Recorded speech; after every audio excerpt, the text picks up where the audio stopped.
ஹாலிடேஸ்னாலே அது நம்ம ஜிடி ஹாலிடேஸ் தான்.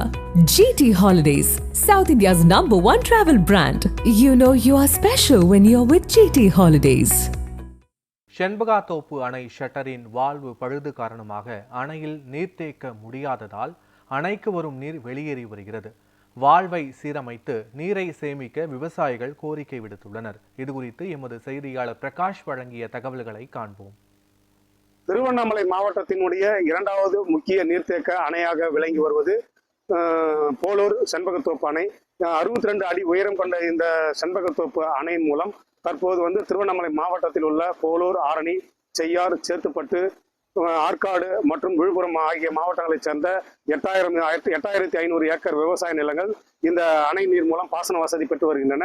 இப்படி பெருமை வாய்ந்த சிறப்பு வாய்ந்த இந்த செண்பகத்தோப்பு அணையானது கடந்த 2 தினங்களாக தொடர்ந்து இந்த பகுதியில் மழை பெய்து வருகிறது. குறிப்பாக திருவண்ணாமலை மாவட்டத்தில் உள்ள கிழக்கு தொடர்ச்சி மலை அடிவார பகுதிகளில் பெய்து வரும் தொடர் கனமழையால் 24 மணி நேரத்தில் நிரம்பக்கூடிய இந்த அணை தற்போது 2 தினங்களாக மழை பெய்த நிலையிலும் அணைக்கு நீர் வரத்து வந்து கொண்டிருந்தாலும் ஆனால் இந்த படவேடு செண்பகத்தோப்பு அணையானது தற்போது வரை நிரம்பாமலே உள்ளது.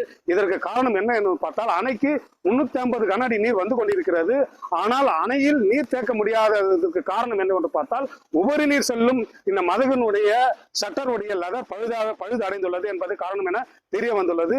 இந்த பழுதடைந்த ஷட்டருடைய லதர் பழுது காரணமாக அணைக்கு வரும் நீர் தற்போது அப்படியே வெளியே சென்று கொண்டிருக்கிறது. இப்ப நாம் நேரடியாக பார்க்க முடிந்தது. காரணம், அணைக்கு வரும் அந்த செந்நிறமான மழை நீர், காட்டாறு வெள்ளம் அணையின் உபரி நீர் செல்லும் மதகள் வழியாக வெளியேற்றப்பட்டு வருகிறது.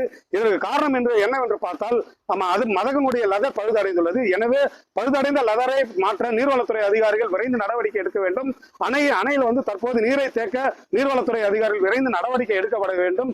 ஏனால் தற்போது இந்த அணை நீரை நம்பி ஏராளமான விவசாயிகள் பாசனத்திற்காக எதிர்பார்த்து கொண்டிருக்கும் இந்த வேளையில் தற்போது பருவமழை காலம் தொடர்ந்து மழை பெய்து வருவதால் மழை நீரை இந்த அணையில் தேக்குவதற்காக நீர்வளத்துறை அதிகாரிகள் விரைந்து நடவடிக்கை எடுக்கப்பட வேண்டும் என்பது நம்மளுடைய நேரடி கள ஆய்வில் தெரிய வந்துள்ளது. எனவே பழுதடைந்த சட்டனுடைய லதரை மாற்ற பொதுப்பணித்துறை அதிகாரிகள், நீர்வளத்துறை அதிகாரிகள் விரைந்து நடவடிக்கை எடுப்பார்களா? நியூஸ் 7 தமிழ் தொலைக்காட்சி செய்திகளுக்காக செண்பகத்தோப்பு அணை பகுதியிலிருந்து செய்தியாளர் பிரகாஷ்.